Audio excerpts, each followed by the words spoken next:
bangun Tuhan untuk bisa menyampaikan hal-hal yang Tuhan ingin supaya kami dengar, kami ketahui, dan kami lakukan di dalam hidup kami, supaya hidup kami menjadi seperti yang Engkau rencanakan.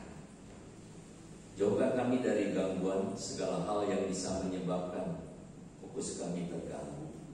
Kami mau serahkan waktu kami untuk mendengar firman-Mu ini sepenuhnya ke dalam tangan pimpinan, pertolongan, dan kuasa Tuhan. Di dalam nama Yesus Kristus, Tuhan dan Juru Selamat kami yang hidup, kami bersyukur, berdoa, dan memohon semua ini. Amin. Shalom. Selamat pagi Bapak Ibu, saya dikasih Tuhan. Kita bersyukur masih ada kesempatan bagi kita untuk mendengar firman.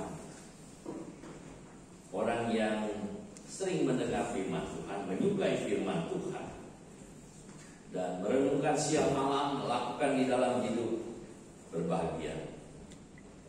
Firman Tuhan pagi ini dari pusat diberi judul kerjakan tujuan Tuhan, work out God's purpose. Filipi 2 ayat 12 sampai 16. Saya akan membacakannya. Bapak Ibu, saudara sekalian bisa memperhatikannya. Filipi 2 12 sampai 16. Hai saudara-saudaraku yang kekasih, kamu senantiasa taat. Karena itu tetaplah kerjakan keselamatanmu dengan takut dan gentar.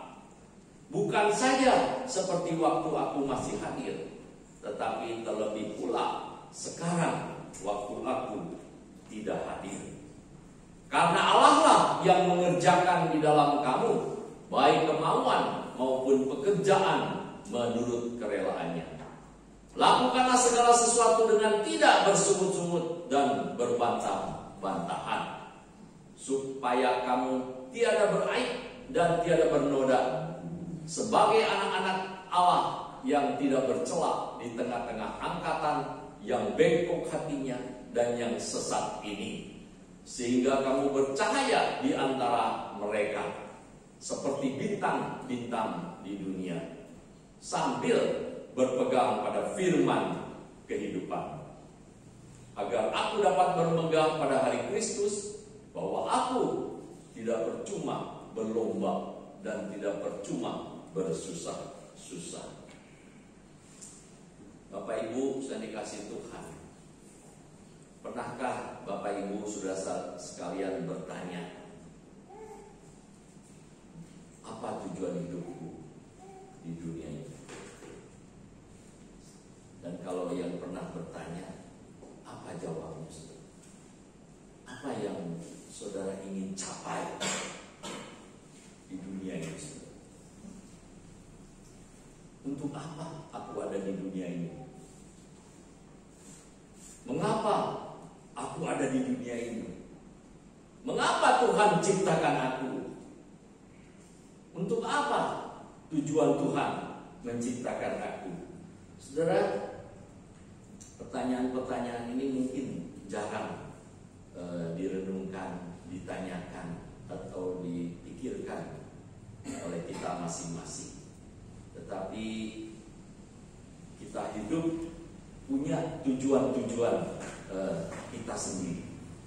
Saudara, pertanyaan-pertanyaan ini ada tercantum juga di katekismus kecil Westminster, ya.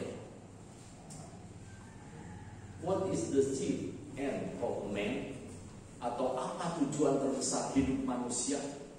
Dan tepat jawaban dalam katekismus kecil ini, tujuan utama dan tertinggi manusia ialah memuliakan Allah dan bersukacita di dalamnya selama-lamanya.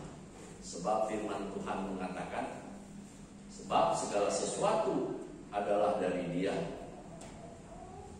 oleh Dia, dan kepada Dia. Bagi Dialah kemuliaan sampai selama-lamanya. Roma 11 ayat 36. Bapak Ibu saudara yang kasih Tuhan, sebagai orang-orang percaya yang sudah mengenal Yesus Kristus, bahkan yang sudah percaya kepada Dia, menyerahkan hidup kepada Dia. Hanya di dalam Kristuslah kita menemukan jati diri kita. Hanya di dalam Kristuslah kita mengetahui siapa kita, ya. Untuk apa kita hidup? Allah telah merancang kita. Next, Allah telah merancang kita untuk kehidupan yang penuh kemuliaan, yang merupakan bagian dari keseluruhan yang Allah kerjakan di dalam segala sesuatu dan setiap orang. Saudara, segala yang diciptakan Tuhan itu untuk kemuliaan Tuhan, ya. Ingat ayat tadi, kalau bisa dihafalkan. Sebab segala sesuatu dari Dia dan oleh Dia dan kepada Dia, bagi Dialah kemuliaan sampai selama-lamanya. Saudara, sesungguhnya betul seperti yang dikatakan Katekismus Westminster itu, ya. Pencapaian manusia yang tertinggi itu adalah bagaimana menjadi kemuliaan Tuhan. Kalau saudara, hidup saudara tidak menjadi kemuliaan bagi Tuhan, berarti saudara gagal mencapai tujuan Tuhan. Saudara, nats kita pagi ini dimulai dengan ayat 12 mengatakan, "Hai saudara-saudaraku yang kekasih, kamu senantiasa taat, karena itu tetaplah kerjakan keselamatanmu." Saudara, ayat ini ditujukan kepada orang-orang yang sudah diselamatkan. Kalau orang belum memperoleh keselamatan, mungkin ini tidak bisa berlaku. Karena di sana dikatakan tetaplah kerjakan keselamatan. Maksudnya, tetaplah kerjakan keselamatanmu. Ini adalah respon atau tanggapan orang yang sudah menerima anugerah keselamatan. Ada usaha kita untuk bersyukur, ya, respon kita kepada apa yang telah dikerjakan Allah. Next, apa usaha kita yang sudah beroleh anugerah keselamatan? Contohnya seperti begini, saudara. Kita bekerja di ladang, kita mencangkul, gali tanah, kita menggarap tanah itu sampai tanahnya itu mencapai hasil yang maksimal. Ladang sudah disediakan, kita tinggal kerjakan, saudara. Ya, saudara, ketika seseorang menerima Yesus Kristus sebagai Tuhan dan Juru Selamat, dia percaya dengan iman, sungguh-sungguh percaya Yesus. Firman Tuhan mengatakan apa? Efesus 2 ayat 8 dan 9. Karena kasih karunia kamu diselamatkan oleh iman. Itu bukan hasil usaha kita. Itu bukan hasil pekerjaan kita. Jangan ada orang yang memegahkan diri. Jadi kita diselamatkan itu oleh karena kasih karunia.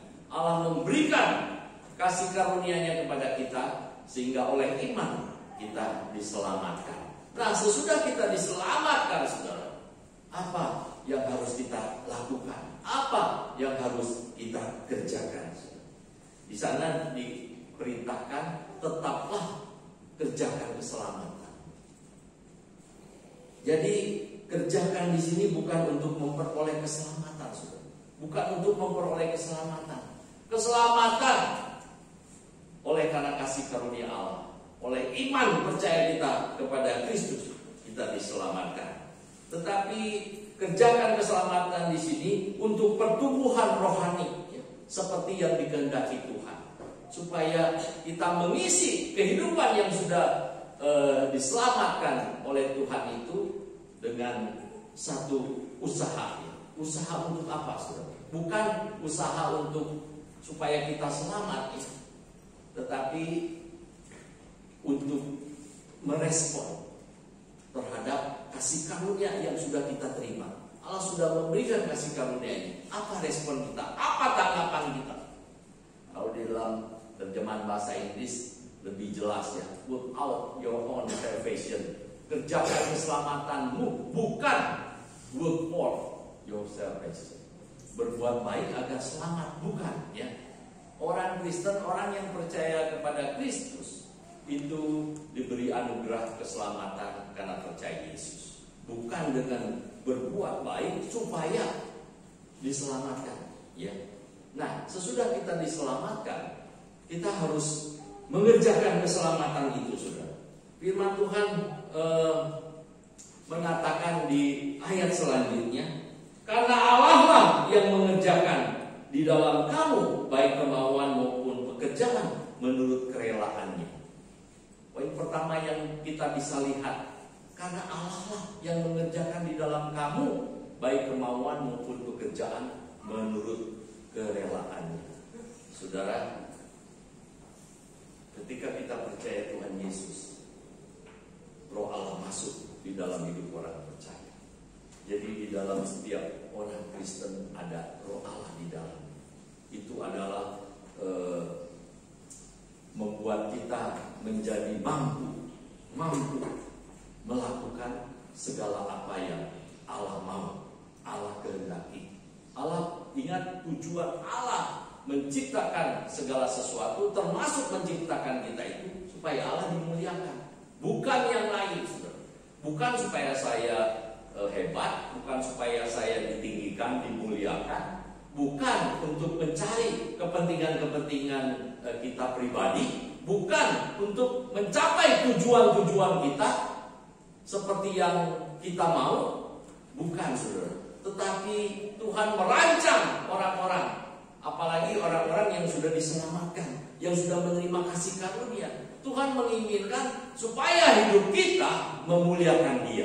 Ya, saya ulang-ulang ayat tadi supaya ingat. Sebab segala sesuatu dari Dia dan oleh Dia dan kepada Dia, bagi Dia kemuliaan sampai selama-lamanya.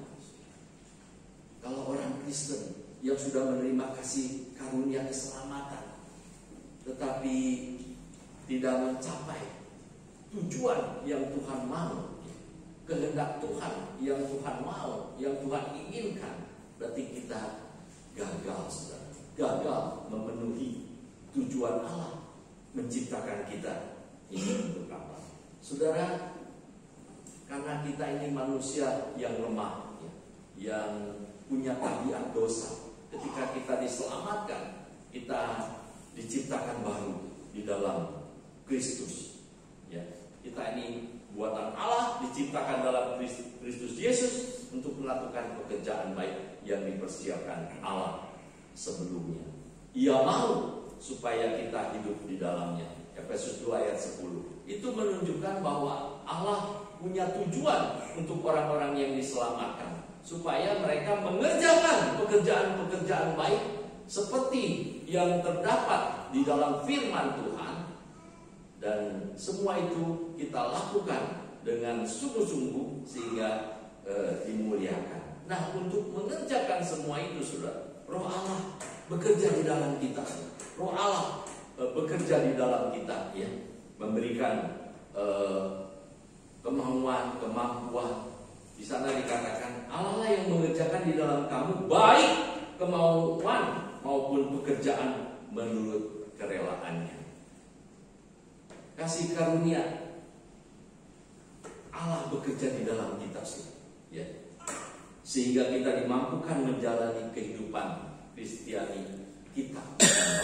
Kalau saudara bisa menjadi orang Kristen yang baik, itu karena Allah bekerja di dalam kita. Kasih karunia-Nya bekerja di dalam kita. Rohnya menghasilkan kesalehan dalam diri kita. Bila kita dibiarkan dengan kekuatan sendiri, maka kita tidak akan berhasil. Makanya ketika kita percaya Yesus, Roh Allah masuk di dalam kita. Roh Kudus dikaruniakannya di dalam kita, menolong kita, menghibur, menguatkan, memotivasi, menegur, ya, mengoreksi. Nah, ada suara Allah di dalam kita, saudara, yang terus membimbing orang percaya. Coba kita buka 1 Korintus 15 ayat 10. 1 Korintus 15 ayat 10. Kita bandingkan. Tetapi karena kasih karunia Allah sebagaimana aku ada sekarang, dan kasih karunia yang dianugerahkannya kepadaku tidak sia-sia. Sebaliknya, aku telah bekerja lebih keras daripada mereka semua. Tetapi bukannya aku, melainkan kasih karunia Allah yang menyertai aku. Ini surat Rasul Paulus di 1 Korintus 15 ayat 10. Dia mengatakan, karena kasih karunia Allah, aku adalah sebagaimana aku ada sekarang. Kasih karunia yang dianugerahkannya kepadaku tidak sia-sia. Saudara, kalau yang ikut PA Selasa, kita sudah belajar iman dan kasih karunia. Kita kalau bisa mengenal Kristus, percaya, itu kasih karunia diberikan Tuhan bagi kita. Dan ketika kita menerima kasih karunia itu, ya, apakah kasih karunia itu menjadi sia-sia atau tidak, saudara? Kalau kasih karunia yang diterima oleh Rasul Paulus tidak sia-sia. Sebaliknya, aku telah bekerja lebih keras. Kenapa Rasul Paulus bisa bekerja lebih keras? Mungkin dibandingkan dengan hamba rasul-rasul yang lain. Tetapi bukannya aku, kata Rasul Paulus, melainkan kasih karunia Allah yang menyertai aku. Saudara, setiap kita yang percaya Yesus sudah menerima kasih karunia itu. Jangan biarkan kasih karunia Allah itu menjadi sia-sia. Menjadi sia-sia. Poin kedua, saudara, kerjakan. Bagian kita adalah rela dipimpin Tuhan, saudara. Yang pertama tadi apa? Allah bekerja di dalam kita. Ya, Allah bekerja di dalam kita. Ingat, saudara, ada Roh Kudus, Roh Allah di dalam kita, supaya kita bisa dimampukan untuk melakukan hal-hal yang Tuhan kehendaki. Cuman untuk bisa melakukan hal-hal yang Tuhan kehendaki, itu kita perlu rela dipimpin Tuhan. Rela dipimpin Tuhan. Hai saudara-saudaraku yang kekasih, kamu senantiasa taat. Ayat 12. Selanjutnya, tetaplah kerjakan keselamatanmu dengan takut dan gentar. Saudara, bentuk menaati firman Tuhan itu ya, ada dicatat di ayat 16, itu berpegang pada firman Tuhan. Nah, itu adalah bentuk dari ketaatan kita ya, yang menghidupi keselamatan yang sudah kita peroleh ya, yang sudah kita peroleh. Saudara,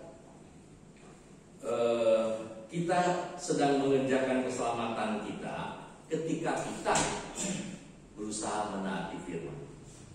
Kalau ada orang Kristen tidak berusaha mentaati firman Tuhan, melakukan apa yang Tuhan kehendaki sesuai firman-Nya, artinya dia tidak taat dan dia tidak mengerjakan keselamatannya, ya, keselamatan yang Tuhan sudah berikan. Saudara, berapa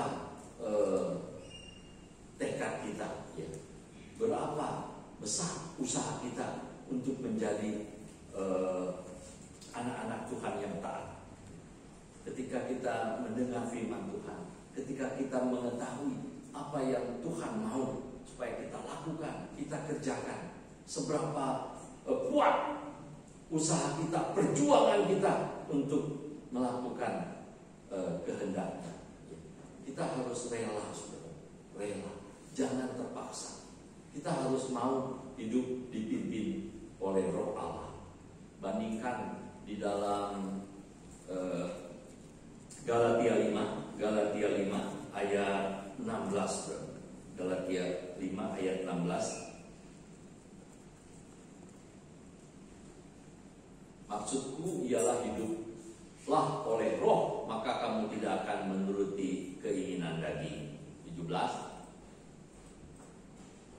Sebab keinginan daging berlawanan dengan keinginan roh, dan keinginan roh berlawanan dengan keinginan daging. Karena keduanya bertentangan bertentangan sehingga kamu setiap kali tidak melakukan apa yang kamu kehendaki.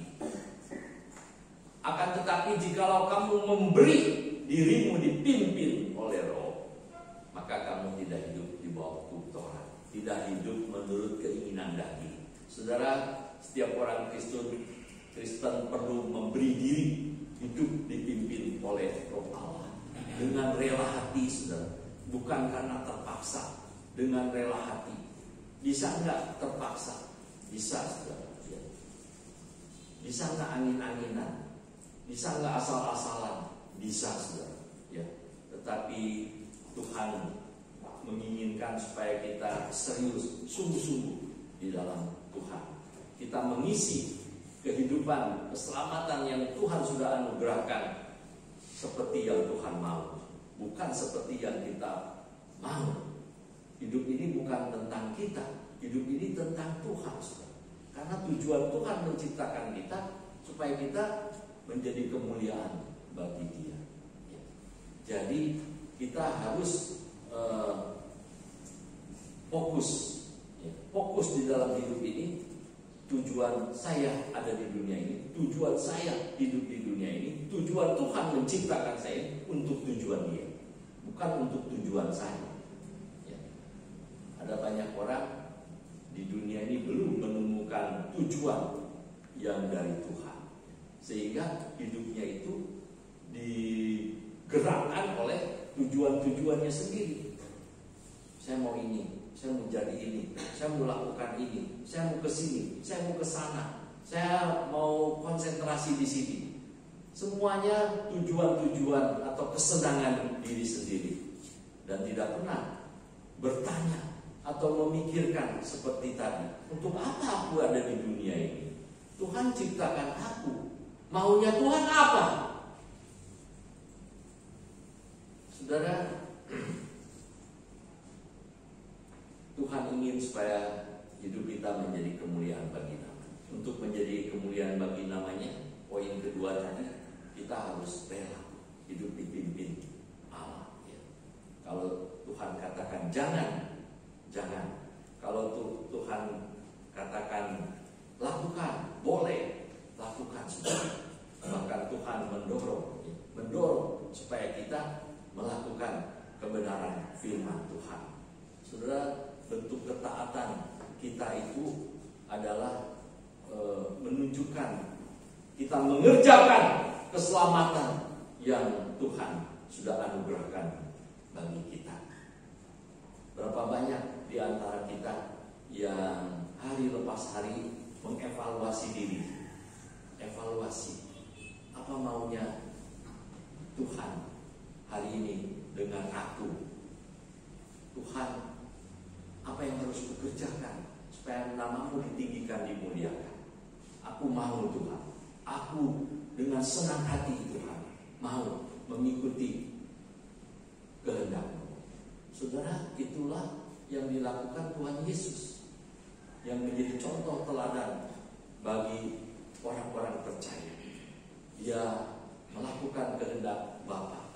Dikatakan di firman Tuhan yang kita baca ini, saudara. Nah, tadi kan kita baca dari Filipi 2, 12 sampai 16. Saudara, kalau baca dari ayat 7, 8, 9, 10, itu di sana dikatakan yang walaupun dalam rupa Allah, tetapi tidak menganggap kesetaraan dengan Allah itu sebagai milik yang harus dipertahankan, tetapi yang mengosongkan dirinya dan taat, ya, mengambil rupa sebagai hamba, sebagai manusia, dan taat sampai mati, bahkan sampai mati di atas kayu salib. Itulah sebabnya Allah sangat meninggikan Dia. Ya, Filipi 2 ayat 8 sampai 10. Jadi Bapa memberikan nama di atas segala nama, ya, supaya setiap lutut bertelut. Setiap ayat 10-nya, supaya dalam nama Yesus bertekuk lutut segala yang ada di langit dan yang ada di atas bumi dan yang ada di bawah bumi. Saudara,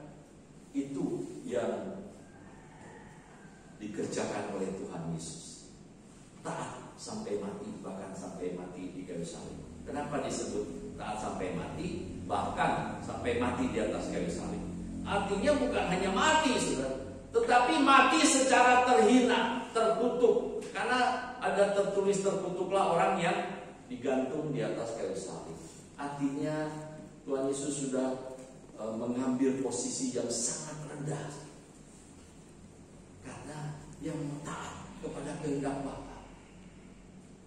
Ketika dia bergumul berdoa, Tuhan kalau boleh lalu cawan ini, tetapi bukan kehendakmu, kehendakmu lah yang jadi. Berapa banyak di antara kita yang sudah menerima kasih karunia, sudah melihat contoh kehidupan Tuhan Yesus, yang masih belum bisa taat. Padahal Roh Kudus ada di dalam kita, yang menguatkan kita, mendorong kita, memotivasi kita, yang memberi semangat, ya, supaya kita rela dipimpin oleh Dia. Kadang-kadang saya cari-cari ilustrasi apa, ya, supaya kita mengerti, lebih bisa menjiwai atau merenungkannya secara mendalam. Saudara, di dalam kita ada Roh Kudus. Orang-orang yang percaya Yesus sudah menerima anugerah keselamatan, dan Roh Kudus dikaruniakan di dalam hidup orang percaya. Sehingga Immanuel itu sungguh-sungguh, Allah beserta kita itu sungguh-sungguh. Kemanapun kita pergi, dimanapun kita berada, apapun yang kita lakukan, kerjakan, itu ada Roh Kudus di dalam kita. Dan Roh Kudus selalu ingin kita melakukan apa yang Dia mau, ya, karena itulah yang terbaik bagi kita. Tetapi bagaimana kalau di dalam hidup kita terjadi hal-hal yang tidak seperti dikehendaki Tuhan?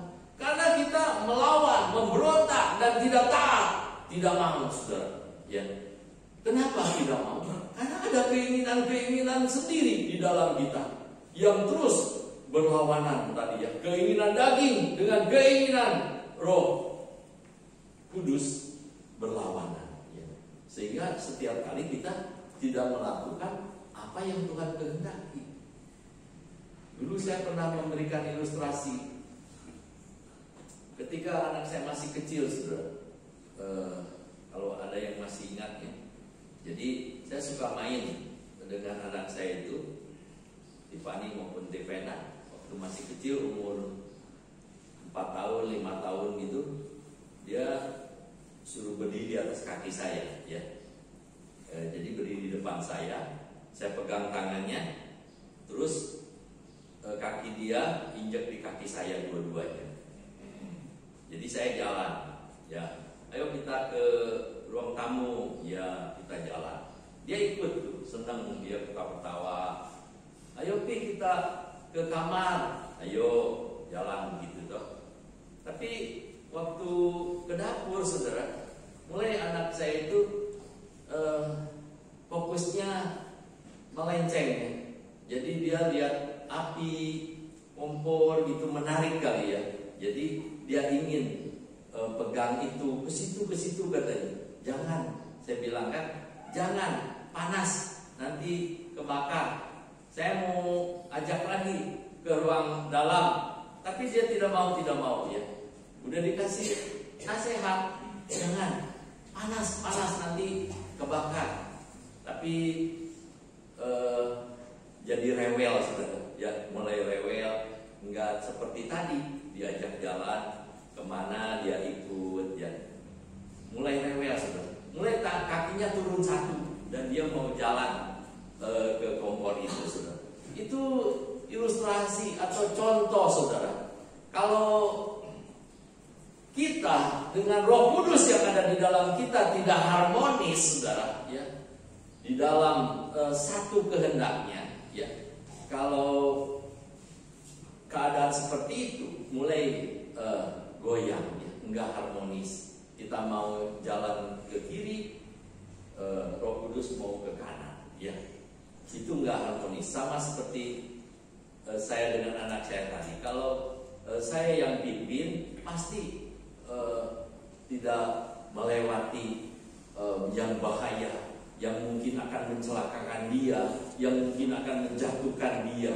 Sama, saudara, Roh Kudus yang ada di dalam kita, Allah yang bekerja di dalam kita, menginginkan supaya kita melakukan hal-hal yang Dia kehendaki, supaya lewat semua itu namanya ditinggikan dan dimuliakan. Hidup kita menjadi kemuliaan bagi Dia. Bagian kita adalah rela dipimpin Tuhan. Tuhan ada di dalam kita, Roh Tuhan ada di dalam kita. Kita rela nggak dipimpin? Atau kita mau bawa maunya sendiri? Ya. Nah, ini seringkali orang Kristen menjadi jatuh, salah, melenceng, ya, karena tidak rela dipimpin Tuhan. Ya. Yang berikut, saudara, yang terakhir, menjadi saksi Tuhan. Menjadi saksi Tuhan. Firman Tuhan di ayat 15 mengatakan, supaya kamu tiada beraib dan tiada bernoda, sebagai anak-anak Allah yang tidak bercela di tengah-tengah angkatan yang bengkok hatinya dan yang sesat, sehingga kamu bercahaya di antara mereka seperti bintang-bintang di langit, di dunia. Saudara, firman Tuhan di bagian lain, bahkan di Injil-Injil, Tuhan Yesus sudah memberitahu kita ini hidup di dunia yang gelap, sesat, jahat, saudara. Karena lingkungan yang sudah jatuh di dalam dosa. Dunia ini juga dikuasai oleh iblis, si jahat, saudara, yang selalu berusaha ingin menjatuhkan orang-orang percaya. Tetapi kalau diibaratkan dunia ini yang gelap ini itu seperti langit yang gelap, saudara. Kalau ada bintang-bintang itu akan baik, ya, indah, ada cahaya terang. Nah, Tuhan pernah mengatakan, akulah terang dunia. Barang siapa percaya kepadaku, ia tidak berjalan di dalam kegelapan, saudara. Saudara, ketika kita percaya Yesus, menerima Yesus sebagai Tuhan dan Juru Selamat, kita menjadi terang-terang Kristus. Kehidupan kita harusnya memancarkan Kristus yang ada di dalam kita, sehingga orang bisa melihat, oh, di dalam Dia ada Tuhan, di dalam Dia ada Tuhan Yesus yang sudah mati dan bangkit bagi orang-orang berdosa. Saudara, kenapa di sini dikatakan supaya kamu tiada beraib dan tiada bernoda sebagai anak-anak Allah? Di ayat sebelumnya, ayat 14, saudara, dikatakan janganlah kamu bersungut-sungut, ya, berbantah-bantahan. Coba kita lihat. Lakukanlah segala sesuatu dengan tidak bersungut-sungut dan berbantah-bantahan. Baru ayat 15, supaya kamu tiada beraib dan tiada bernoda. Ya, karena orang-orang Kristen mungkin kalau dosa-dosa yang tanda petik itu besar, seperti membunuh, merampok, itu mungkin tidak dilakukan. Tetapi seringkali yang dianggap sepele, yang dianggap nggak apa-apa, itu seringkali menodai kita, ya. Kita seringkali bersungut-sungut, tidak puas, seringkali berbantah-bantahan. Ya. Jangan, kata firman Tuhan, jangan. Karena itu berarti tidak dengan rela hati, tapi dengan paksaan. Kalau orang kan mengerjakan sesuatu, tetapi dengan bersungut-sungut, itu enggak rela, ya, enggak rela. Tuhan mau kita dengan tulus di hadapan Dia, dengan sukacita, rela hati, tidak berbantah-bantahan, tidak bersungut-sungut, supaya kamu tiada beraib dan tiada bernoda, sebagai anak-anak Allah yang tidak bercela di tengah-tengah angkatan yang bengkok hatinya dan yang sesat ini, sehingga kamu bercahaya di antara mereka seperti bintang-bintang di dunia. Artinya hidup kita menjadi contoh dan teladan, karena kehidupan kita itu disaksikan oleh banyak orang. Dimanapun kita berada, harusnya kita menjadi saksi Tuhan, sehingga orang-orang tertarik ingin tahu rahasia kehidupan kita apa yang membuat kita bisa berlaku, berbuat, berkata-kata seperti itu yang memuliakan Tuhan, maka pasti orang-orang tertarik, suka, ya. Jadi itu kesaksian pasif kita, contoh dan teladan. Di samping kesaksian aktif, kita beritakan nama Tuhan, ya, nama Tuhan, perbuatan-perbuatannya yang ajaib, yang sudah mengeluarkan kita dari kegelapan kepada terang yang ajaib. Saudara, semua firman Tuhan yang dibahas di Alkitab itu menunjukkan kepada orang-orang percaya supaya kita hidup seturut firman, ya. Dalam kehidupan hari lepas hari tetap berpegang kepada firman Tuhan. Ayat 16 di sana dikatakan, Filipi 2 ayat 16.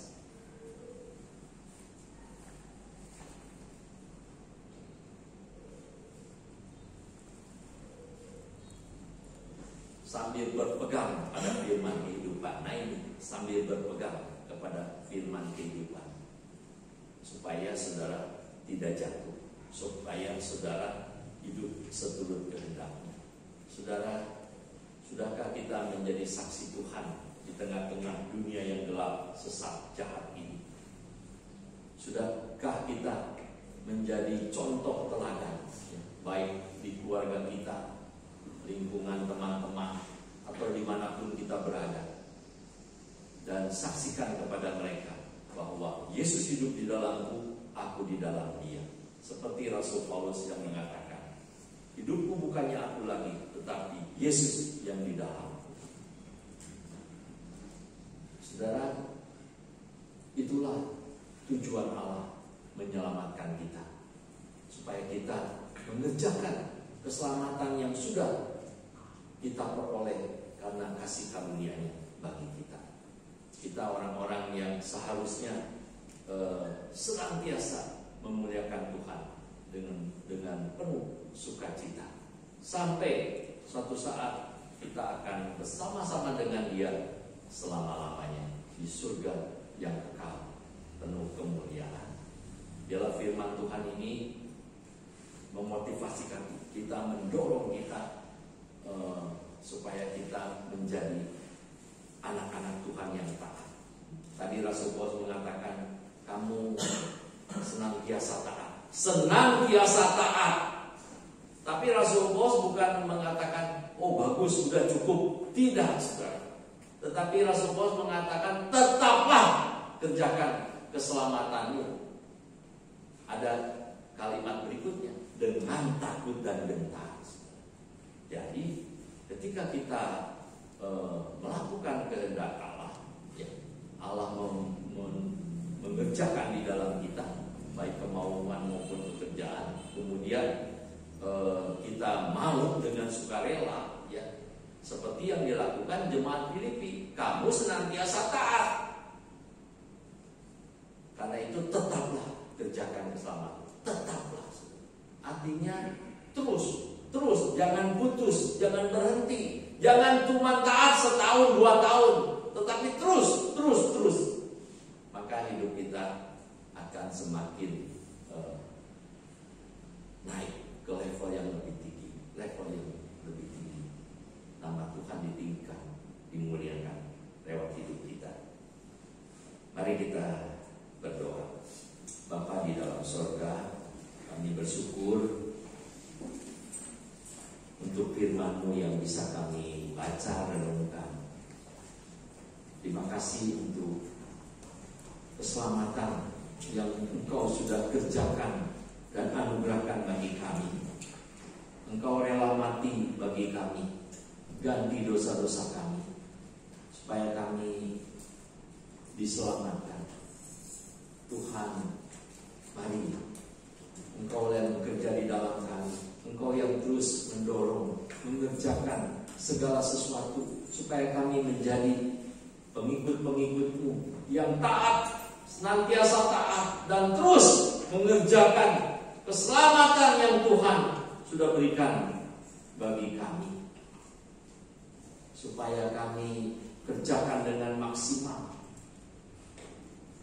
sehingga kehidupan kekristenan kami sungguh-sungguh bisa menjadi satu kesaksian bagi dunia dan memuliakan nama Bapa di surga. Kami bersyukur untuk segala hal yang Tuhan lakukan, kerjakan di dalam hidup kami. Mari Tuhan, Engkau yang terus memimpin dan menopang, supaya kami senantiasa kuat dan semangat, roh yang menyala-nyala melayani Tuhan dan memuliakan Tuhan. Kami mau serahkan waktu kami, hidup kami, aktivitas kami, segenap keberadaan kami ke dalam tangan pimpinan dan pertolongan Tuhan. Kami naikkan segala syukur, doa, dan permohonan kami ini di dalam nama Yesus Kristus, Tuhan dan Juru Selamat kami yang hidup.